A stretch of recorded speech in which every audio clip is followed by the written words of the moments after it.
prospecting will not result in sales, because it is just an act of prospecting. Is that you will be having thousands and thousands of numbers of prospects, and you can't expect all those prospects to be converted into sales. If you are a salesperson and if your CEO is asking, hey guy, what is the list of your prospects? You will say, I have 1,000 numbers in that, or 500 numbers as my prospect. And the next question he'll be asking is, okay, how many you are going to convert in this month? That's a normal question, right? So you may be talking from some thin air, I'll be having 50, because since I have been in the marketing for a long time, I have been in business development for a long time, for more than 25 years, I know what kind of answers the salespeople will give. They will say, I will convert 100, I will convert 150. So what is the base for that? Because prospecting is like you're just shooting without any target. You are just collecting, you are just having all sort of people in your list, and then you start calling. You are not even, if the prospecting is not done with the proper way, you are not even sure whether they are your ideal clients.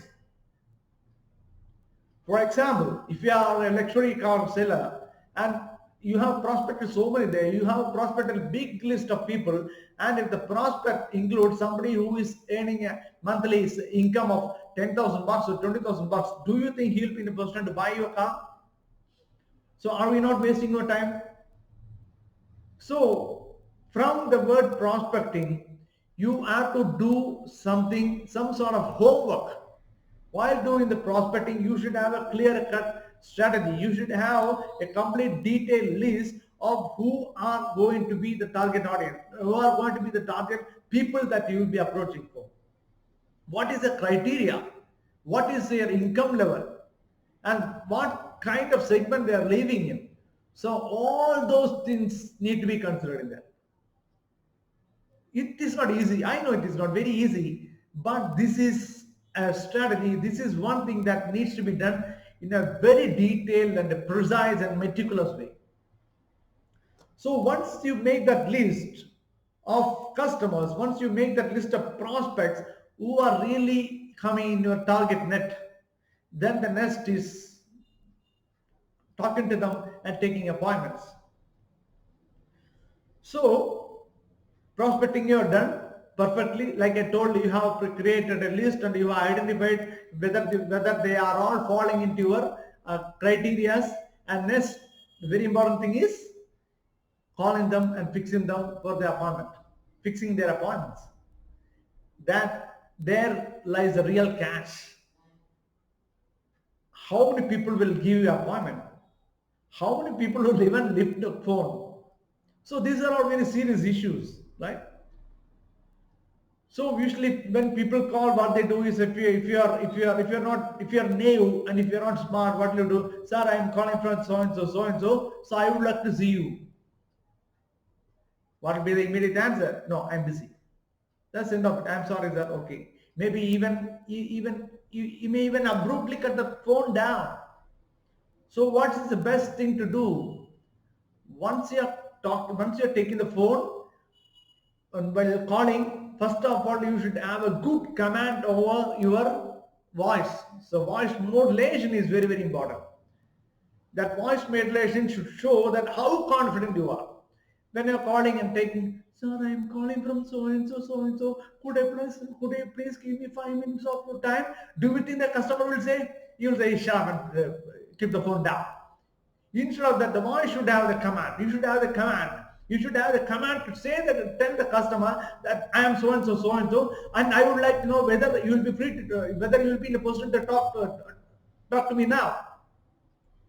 Even that is new. In fact, the better way should be that, I am so and so, and I want to explain to you regarding this now. So immediately the answer will be, no, I am not free now. This is the irregular answer. I am not free now. When the customer says, when the prospect says, I am not free now, the next thing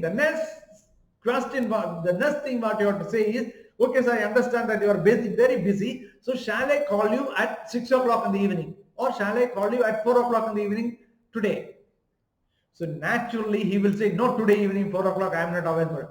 Immediately you are shifting it. You are asking, okay, sir, in that case, okay, madam, or in that case, shall I call you at 10 o'clock in the morning tomorrow? So, normal circumstances, even in abnormal circumstances, he will say, no, you call me tomorrow evening at 4 o'clock. Okay, so what is happening is you have got a commitment to call. This is far, far, far better than somebody who is telling, no, I'm not interested, cut the phone down. You are getting an appointment there. You are getting an appointment to hear what you have to say. So one of the biggest barriers is over. There lies the final barrier. That is, if you are calling to him, if you are just talking to him on phone, he will be giving you not more than maximum 30 seconds of his time to listen properly, completely. So the first 30 seconds is very, very, very important. In the first 30 seconds, you have to first catch his attention.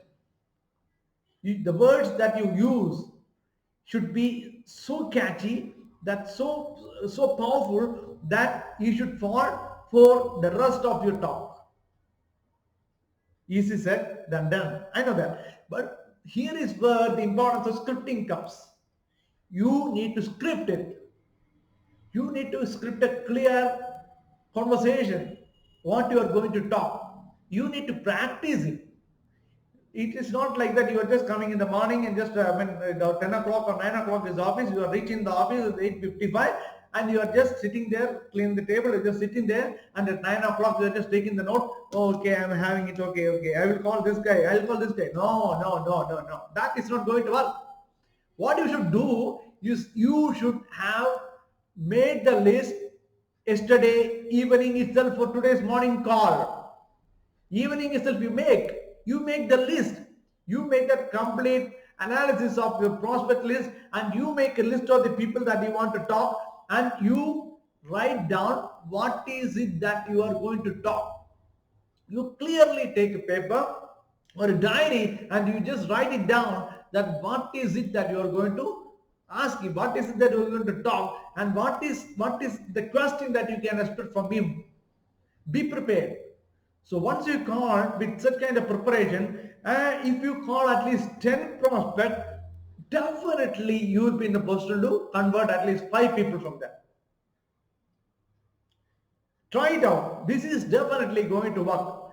Try it out. In fact, when I'm giving coaching, I used to tell people, you should have 2 or 3 or 4 sets of questionnaires. You should have different combinations. You should have different scenarios in your mind. Some people will be saying, I'm busy. Some people will be saying, I'm not interested. And some people will be asking, what is the guarantee? What is the guarantee you can give? So many kinds of questions will be coming. Apart from that one question that I already told you, I am right now busy, can't talk. For that answer, I already told you how to hook them. How to hook them. And the next is excitement. For other kind of, in the next videos that I am posting, I will be telling you the answers for other questions. That is, I am not interested. How to tackle. Like that, there are 3-4 questions for that, how to answer, that I will be telling you in the next video.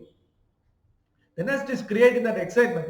Once the first part is over, create that excitement among them. That is, please tell them that is, you should be in a position not to tell about your product. You have to tell what kind of problems that they are facing. You have to understand, like I already told you, have to ask them what is the problem that they are facing. Allow them to talk. Ask them in such a way that it is not intriguing. It is not as if this is a big problem that you are. This is a problem that you are not in a position to solve. Don't say that. Once you say, you are touching his ego. Instead of that, please ask him in a smooth way and milk it out. You have to milk it out. So you get that answer for the question. That is, what is the real problem that is facing? Once it is known, it is so easy for you, right? You know the problem. You already have the solution. It is only a point of time that you have to present your solution. So once you get the question, presenting the solution is not a problem. So focus on that and do it. It is possible. We'll meet you in the next videos.